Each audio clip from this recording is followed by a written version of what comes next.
Hello fans of all stripes and spots, I am Luru the Day, and welcome to a game called Major Minor. It's a visual novel, you know, like Doki Doki Literature Club. Except for furries! Touch the screen to make choices and advance dialogue.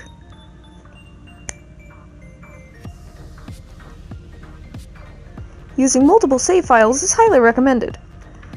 Please end play sessions to close save points.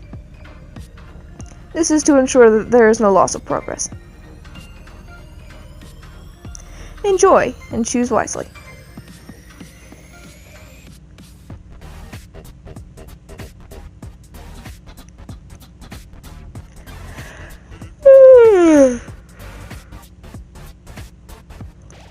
I've actually been thinking about this game for a while. Oh, Henlo.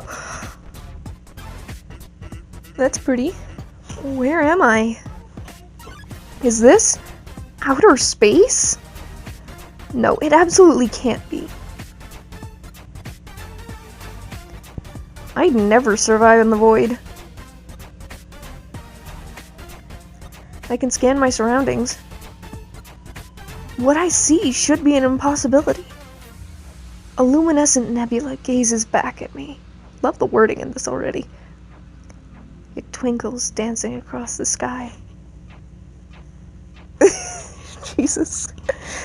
It's beautiful, but I'm not here to stargaze. As I take in this scenario, I notice some key things. My feet are not on solid ground. I appear suspended. And for some reason, I'm able to hear and breathe. Those are two things you can't do in space. I count this as a blessing and focus on breathing. There were exercises I should use to calm myself down. 1, 2, 3, 4, 5. Before I can count any higher, though, I'm interrupted. At that moment, I realize I'm not here by myself. I feel a hand rest upon my shoulder, and I shiver. I expect to feel fear, but a rush of calm overtakes me. Hello, and welcome to the Ark. This is a very special place, you see. Only a select few are allowed to be here. This is home to those touched by fate, imbued with a power most would call fiction. Others have come, but now it's your turn. First and foremost, I require a name. Something to enter the annals of time. You must ensure that you aren't forgotten here. Taylor, No. I'm not. Oh, wait, you're Taylor. It has a nice ring to it. I'm sure you'll be remembered. I am not Taylor. My name, you ask? I'm afraid that's not important. No one will remember me after this. Your presence here portends a great fate. A grand fate, not just for you, but the universe too. This is the purpose of those who come here. To that end, what else do they call you? Your surname is just as important. Out of curiosity, I must know. Taylor Aria, Nope, it's Felicity LaRue. Thank. Very well, the pleasure is mine. In giving me your name, the deed is done. Your service to me and the Ark is pledged. What? But do not worry, you're not a slave. Your service rewards you with a power. Something that most would kill to achieve. Others must bend to the rules of the world. But for you, the opposite rings true. You are no longer a victim of circumstance. When you make a choice, reality will bend. Your every whim will fall to your lap. The universe now accommodates you. This is the power granted to you by the Ark. This is the power granted to you by me. Oh, it appears that you're fading away. Do you long to return to Earth? I understand. There is fear in the unknown. I will find you again soon. And perhaps then we can talk a little more. Don't be scared. I mean no harm. Would you like to save your game? Yes. This is getting interesting. Bullet train. I feel a rush of speed as I'm shot back into my body. It was almost as if my spirit momentarily left me. Who was that man? And just what was the arc? I scratched my head in a state of sheer confusion. It definitely wasn't a dream, I know that for sure. When you wake up from a dream, you know it wasn't real. You laugh it off, continue on with your life. Not the sensation I was feeling right now. I try to grab myself in reality. I take in my surroundings, the noises and people. I focus on my destination. Tokyo, Japan. Of fucking course. I feel myself calm down, slowly but surely. The anxiety starts to replace itself with excitement. Though many would argue what the difference is. Who didn't dream of going to Tokyo in their lifetime? It had to be on the bucket list of millions of people. And it was the first of many places I'd visit, on what would surely be the best year of my life. I sit there, holding the armrest with a fierce grip. It wouldn't be long until I figured out how wrong I was. Chapter 1, The Calm Before the Storm. A raccoon and a squirrel? Okay, ready to go.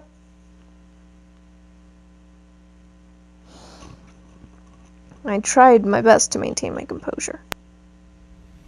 A can of Popstar held firmly in my grip. I wasn't one to drink energy drinks so leisurely, but I picked up what you might call an addiction. For a little bit more context, I'll say this. Popstar was the leading brand of energy drink. In fact, it was almost as popular as soda. It had full endorsement from a famous pop idol. The contest was held to coincide with this idol's new tour. 2 special cans were then thrown into the wild. Those that found them got to travel with the tour. Almost like a golden ticket from old childhood stories. The contest made the drink skyrocket in popularity. It took the world by storm, a cultural phenomenon. The chance to live a life of luxury was hard to pass up. In case you didn't know, the name of the idol was Clace.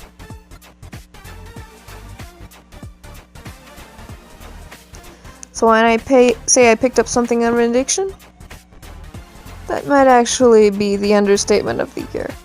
Same.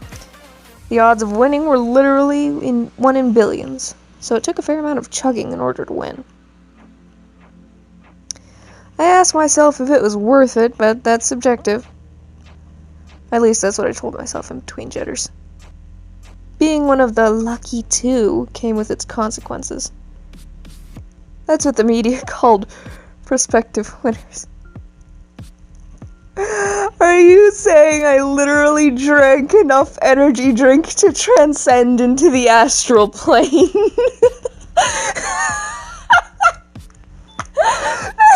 The best plot. If this is canon, I would die. I mean, Jesus.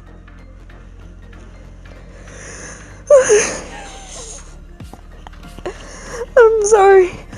I'm trying not to laugh here, but that's fucking hilarious. Before I can continue thinking, I'm interrupted. Someone walking down the aisle has a nasty fall. They brace their descent with a land on the seat beside me. That takes a special kind of skill, doesn't it? He quickly rises to his feet, wearing a look of panic. Oh my gosh, I am so sorry. Please forgive me. I nod my head. It's not the end of the world. Aside from a minor frighten, everything is fine.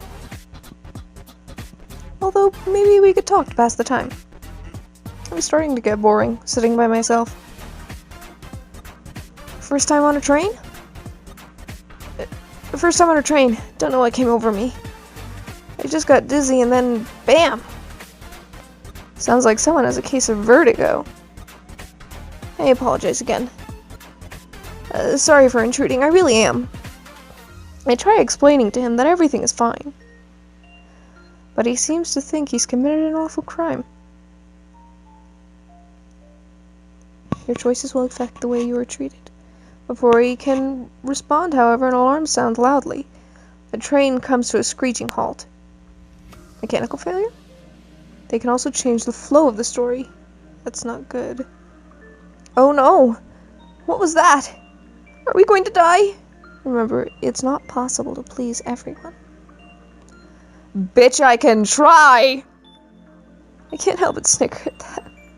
He's clearly one of those catastrophic thinkers. Good thing I brought a conch. Now I can be in power if we're stranded. Goes to rummage through his bag. A bit of a bookworm too, isn't he? I decide to just sit back and wait it out. In situations like this, there's nothing else to do. I try and think of how I could pass the time. It might be a while until we're mobile again. Can't use my phone for anything other than texts. The data charges while abroad were a death sentence. But everybody back home would already be asleep. There was quite the time difference at play here. My phone vibrates and I go to look at it. Almost as if it knew what I was thinking about. It's Rook, the man I'm meeting at the train station. Are you almost here? I can't wait all day, you know. He's wondering where I am, and I'm not sure what to say. Should I play it cool or let him know that we've been stalled? I can't say for sure. Rook didn't like your response. Choose to be honest with him. Wouldn't want things to get off to a bad start. But somehow I feel like that's exactly what happened. Gah, uncertainty. My least favorite thing to hear. Very well. His reply signals a feeling of discontent. But there was nothing I could do. And of course I was truthful. I could rest easy. I noticed that the squirrel is also— Fuck it! I knew it was a squirrel! Is also eagerly texting away. I put my phone back in my pocket and reclined in my seat. I wasn't exactly sure how Rook was related to Clace. I've been on Tumblr too long. But he had to be pretty high up there. And I was only given concrete details last week. I thought there'd be limos and media coverage, but I was quickly told that this wasn't the case. I was getting picked up by a regular guy named Rook. I wonder if he would go full-on cliché. With a large piece of cardboard that says my name. I'm not gonna say Taylor because my name ain't fucking Taylor. Oh man, I really hope we'll be okay. My train rides are usually incident-free. Usually? But he said that this was his first time. He seems to be contradicting himself without realizing it. Well, as fun as awkward silences are, we should probably get to know each other, just in case we're stuck here forever. Oh, how fun that would be.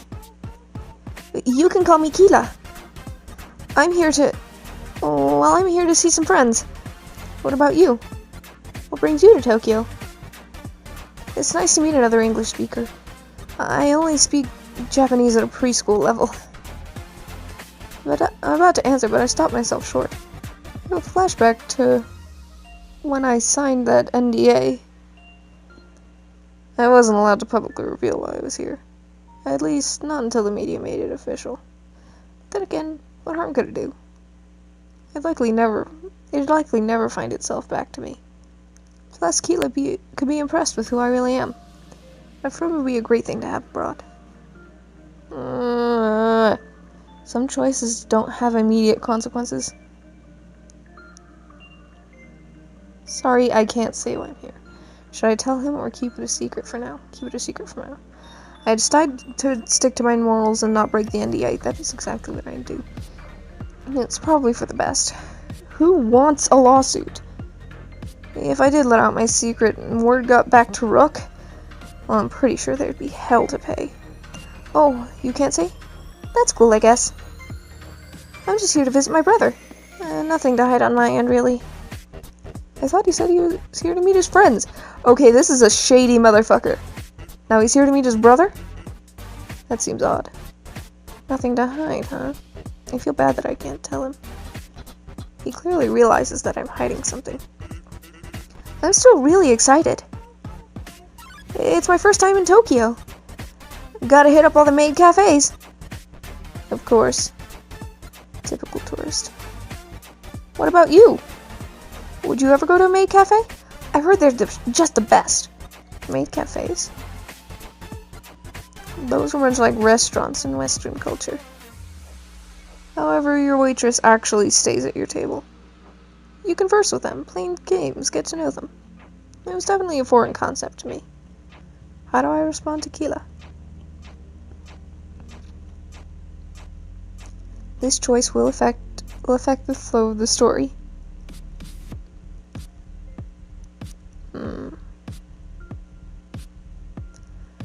I'd love to go to one, and they really aren't my thing. The thing is, what I'm feeling right now is both.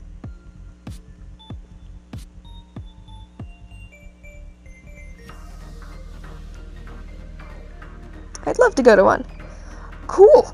We'll have to keep in touch. I've looked online at all the tourist sites. There's some great ones down in Akihabara. I'm sorry if I butchered that. Before I can continue talking, the train moves again, and the passengers are shaken up by the sudden movement. Keela beams a wide smile, as if this was a major victory. Wow, I was scared for nothing. That didn't really last long at all. He sure seems to quite like the character. I can't speak English. It's my first language. If we did end up going to those maid cafes, well, there'd be no shortage of entertainment. I wonder if the same could be said of Rook. More importantly, I wonder how he'd treat me. He certainly seems like an interesting guy. For a moment, I'm glad I didn't break my NDA. I don't know if I would have been able to face him if I did. For those of you who don't know, an NDA is a non-disclosure agreement. I find it odd that I'm analyzing my previous actions, as if I could have changed what I said and what I did. Perhaps it was because of that weird vision I had. I can control my own destiny or something like that. What a ridiculous thing to comprehend. If I could control my destiny, I wouldn't be here. I'd probably be off somewhere living a life of luxury. But there's no use of thinking like that, so I stop. At that moment, a panic attacks my chest. More pain than I've ever felt before. It pulses with my increasingly fast heartbeat. I go to clutch my gut instinctively, only to find out that I can't move. Everyone around me seems to have frozen in place. I start to panic. I go to focus on my breathing like before, but I can't breathe either. I sense someone behind me, and then I feel it. That hand on my shoulder again. Pain fades away, and I gasp loudly for air. Is there something about his touch? Terribly sorry for earlier. Our meeting seems to have been cut short. Perhaps you desired to return to Earth. After all, the universe bends to you now. Am I that frightening? By the way, I sense conflict within you. You think what happened earlier was a dream. Yet now your dream stands before you.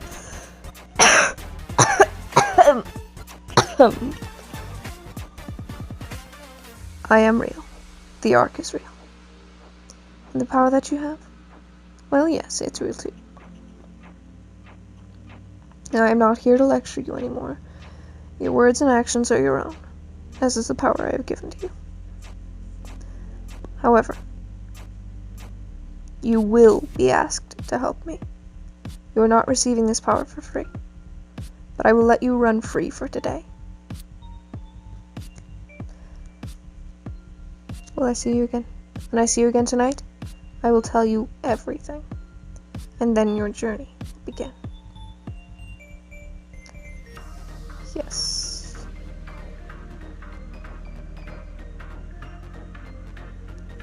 I was immediately shot back to my reality. This is getting intense, and I want to know what mysterious hyena guy has to say. But I have done a lot of recording, and my everything hurts, and I am very tired. So I'm gonna have to end this episode here, and I will see you guys in the next video.